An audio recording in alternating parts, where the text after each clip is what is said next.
أعوذ بالله من الشيطان الرجيم بسم الله الرحمن الرحيم عزتمندو د پاکستان پیپل پارټۍ سپیندروبو امزولو کشرانو ورونو د پیپل پارټۍ ځلي تنظیمونو د هر تنظیم غړو مشرانو ورونو د پیپل پارټۍ د صوبایي صدر جناب محمد علي شاه باچا صاحب او د هغه سره غلي درنو میلمنو ورونو او دوستانو ډېره مهرباني او ډېره شکریه. السلام علیکم ورحمت الله وبرکاتو. ما وو یو محمد علي شاه باچا دی او یو زمونږ باچا صاحب دی جنرال سیکرټري. باچا صاحب په خبرو کې داسې خبره وکړه چې د مجلس صدر چې کوم دی نو دی نو ما په زړه کې وویل چې دا صدارت د دې لپاره خدای چې په اخر کې به ماته وشي دواړه راپاڅېدلو د بابا صاحب په قلم ځواب وکړم او خبره به ختمه شي. باچا پکې زه خبرو ته راپاڅولم. عزتمندو د پښتنو وینا ده چې کوم پښتون په پنډه کې خپل ځای نه پېژني او په برخه کې خپل پوټی نه پېژني نو هغه ته د ځان ته پښتون نه وایي. عزتمندو اوس دا خبره داسې ده اوس یو طرف ته دا غږ کېږي چې په یوه ینډه خبره وکړئ نورې خبرې مه نه کوئ او زموږ زړونه ډک دي مونږ وایي چې خدای پاکه دغه یوه خبره مونږ ته پرېږدی زمونږ دا نورې خبرې واورئ د دغې مونږ ذمواري انشاءالله. خو چونکې وینا ده د سټیج د مشر د باچا صاحب د هغه دا وینا ده چې یوه خبره وکړئ. عزتمندو نو دا یوه خبره کوم ډېره نه کوم. په پاکستان پیپل پارټۍ کې د دې باچا صاحب په صدارت کې یو عظیم انقلاب روان دی. څو سابقه MLA-ګان چې زه یې پېژنم او ډېر ښه یې پېژنم هغه د ده په لاس په مشوره د ده د دوستانو په مشوره باندې په پاکستان پیپل پارټۍ کې په دې تېره دوه درېو میاشتو کې شامل شوي دي او دا اوس کوم رول چې زموږ شامل شوی دی او چا چې بلاول صاحب له دعوت ورکړی دی د سوات او د ملکنډ ریجن د دورې دا یو دومره عزتمند سړی دی دا دومره یو قابل سړی دی. زه به صرف یو ورځ دا وکړم چې زه د سیټ ممبر وم نو په یو ورکشاپ کې ما او د حیدرعلي خان دواړه میلاو شو. مونږ خبرې کولې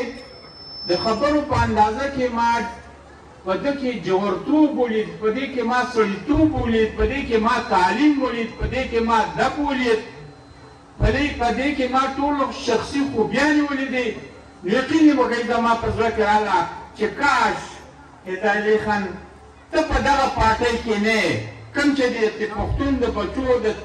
پیدا کېدو د تباه کېدو باعث جوړه شوې ده او کاش ته په پاکستان پیپل پارټۍ کې وې.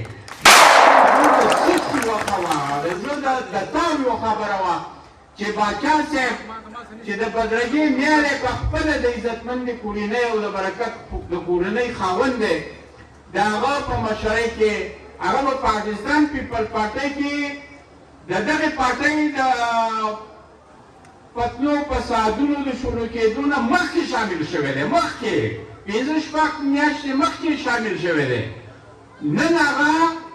په دې ملکنډ ریجن کې د پاکستان پیپل پارټۍ ملګرو ته باچا صاحب ته بلاول بوټو ته او ټول پاکستان پارټو ته په ملکنډ ریجن کې د پارټۍ شان ښیي. عزتمندو دا شان به انشاءالله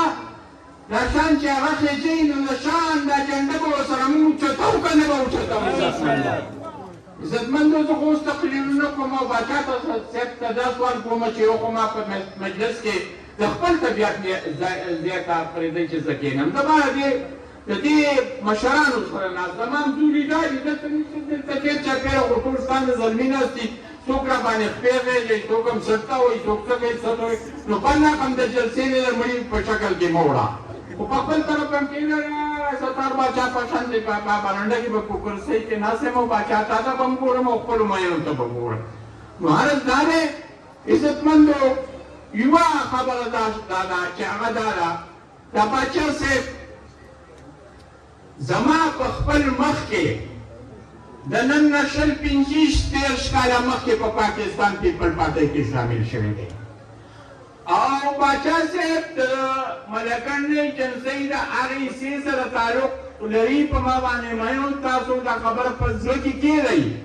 چې ما په خپل دیر کې په حیثیت MNS بللې وه هغه زما کمې لږ په برې سوات کې پوره شو خو بیا هم په ملکنډ باندې د بیللي په شکل کې کوږ شم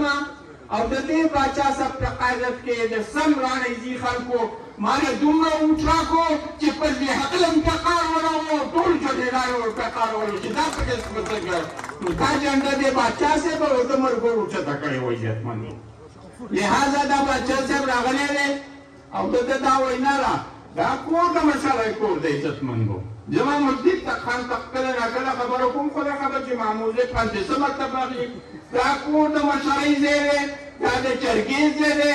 او د دې زړونه نه خفه یې وکړه پخه خوشحاله یې وکړي د جرګې خبرې د مشرۍ خبرې د موقع خبرې نو انشاءالله زه به پکې ناست یم په دې کور کې په چمن کې به ناست یم خو ناست به وي عزتمندو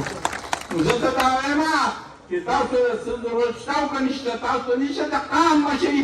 خلک په تاسو باندې متفق دی چې تاسو مشران یئ دیودي مشران عزتمندو که نه دي تیمار بابا له دې قام مشر و که نه و عزتمندو سمې ووایئ چا د دې تبلیغي مرکز دا کم عظیم الشان مرکز چې دی د دې لپاره د اربونو روپو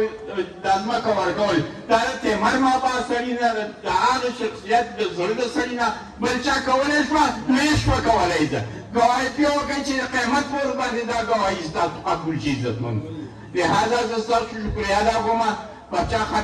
خبره رانه بیا هم لږ وګوده شوه او دا مې یقین دی او دا ته سوال کوم یقین مې دی او سوال هم درته کوم چې ډېر په شوق ډېر په مینه او دا مه ګورئ چې هلته تا چاته ډوډۍ میلاو شوه چاته میله جلسو کې دا کار نه کېږي عزتمندو خپل سره ډوډۍ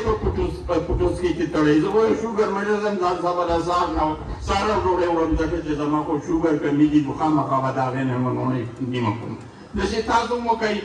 خو مجلس ښایسته کوئ سواد ښایسته کوئ او زما دا یقین ده انشاءالله تعالی زه هوایي خبرې نه کوم زه یقیني خبره کوم کله چې شیرپاو خان د دې صوبې وزیر اعلی شو نو ما ورته وویل چې ستا په دوی ممبرانو کې 11 ممبران د ملکنډ ډویژن سره تعلق لري نو نواز شریف خو بازاره مین دی نو ته په دې ملکنډ ډویژن د خدای په انصاف ولې نه مین کېږې دا ورته په وخت کې ما شل ځل ویلي عزتمندو او دا ځل باچا صاحب ستا په مشرۍ کې بالالبته به د صوبایي اسمبلۍ او د قومي اسمبلۍ د ممبرانو په شکل کې د ټولو پارټو نه زیات تعداد د کامیابۍ سره او د زیر سره انشاءالله مونږ ورکوو امین مې ووایئ امین دعا وکئ چې خدای دا پروګرام کامیاب ورسوو دوی لا خبرې هم خپلې یو څو چې پاتې دي هغه وشي او خدای د سواد پروګرام هم ډېر په کامیابۍ سره وکړي په امن او خوشحالۍ سره وشي او دومره دروند وشي چې دنیا ورته حیران شي د میډیا دنیا ده